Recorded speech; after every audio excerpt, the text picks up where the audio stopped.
Good morning, everyone, or good afternoon, or good evening, wherever you may be in the world.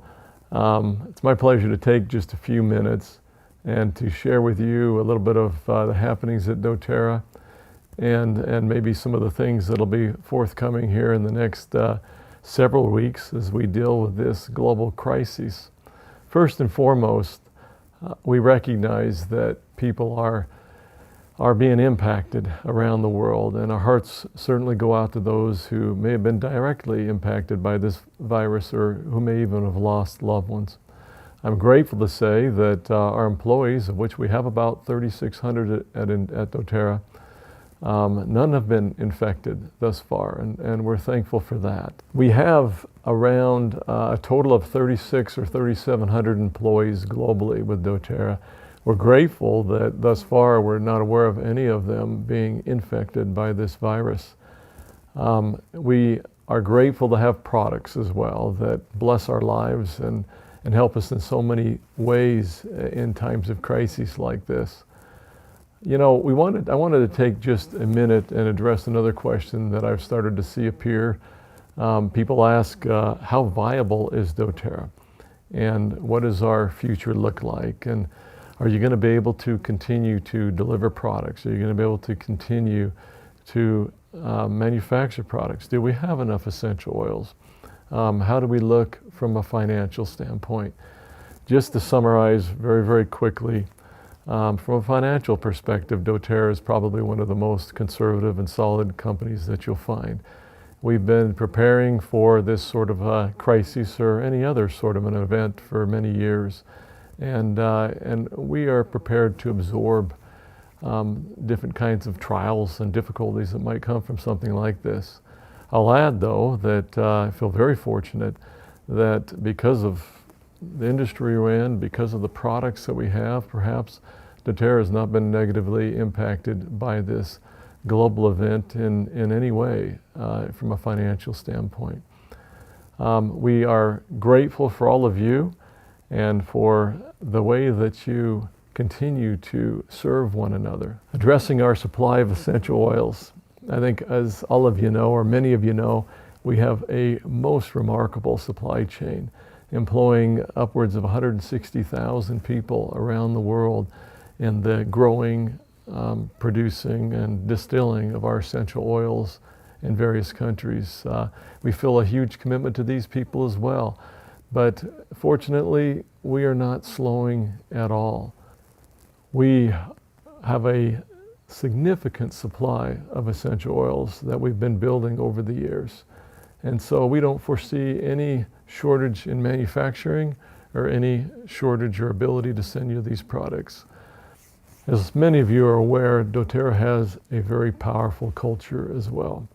This culture involves a number of things. It involves how we treat one another. It's built around building people and supporting people and growing people as well. We hope as we go through this crisis together that you will remember those around you. Remember to be kind, to be thoughtful, to be helpful. We can help in so many ways.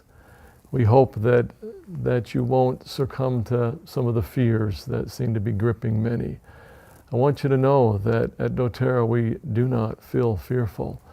We feel very confident about the future. We're actually growing, and we expect to continue to grow in a significant way this year and in the years to come. One of the things we did immediately when we were faced with this crisis was to develop some teams.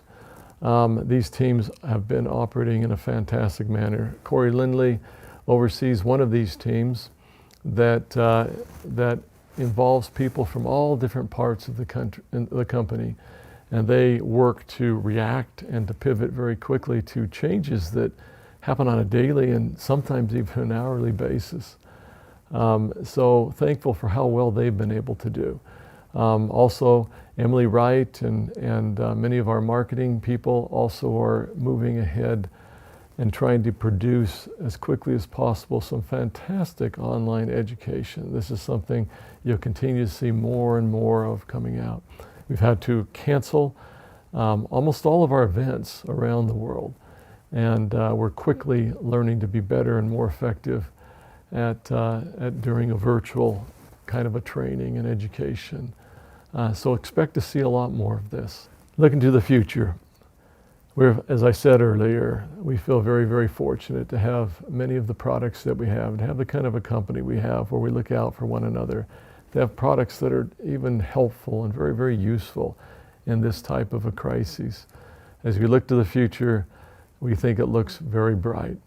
Looking at our Chinese offices and market alone, we've watched them go from a complete quarantine situation to today being back at work and really business as usual in their operations. And we think that much of the world will follow this as well. We encourage everyone to follow the guidance from your local governments and to seek to practice that social separation and to be responsible and to help bring this virus under control as quickly as we possibly can. We look forward to seeing all of you again and being able to come out to where you are to visit you in your countries and in events around the world. We're so disappointed to have had to cancel so many of these, but we know that you understand and again are grateful for you, for your faith and for your sense of service in these difficult times. So thank you and be careful.